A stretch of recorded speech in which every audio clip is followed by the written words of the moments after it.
In this video, I show you how to fix Gemini live option not showing problem. For fixing this problem, go to Play Store, search for Google, click on Google,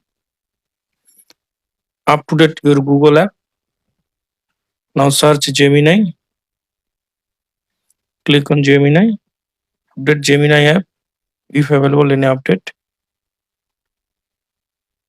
Then go to settings, then go to apps, then go to see all apps.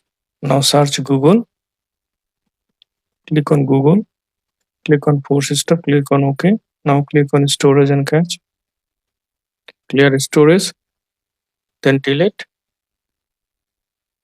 Now search for Gemini, click on Gemini, click on force stop, click on OK.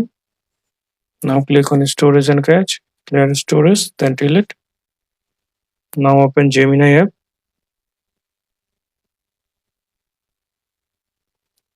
click on use Gemini. Now you can see that there is a live option.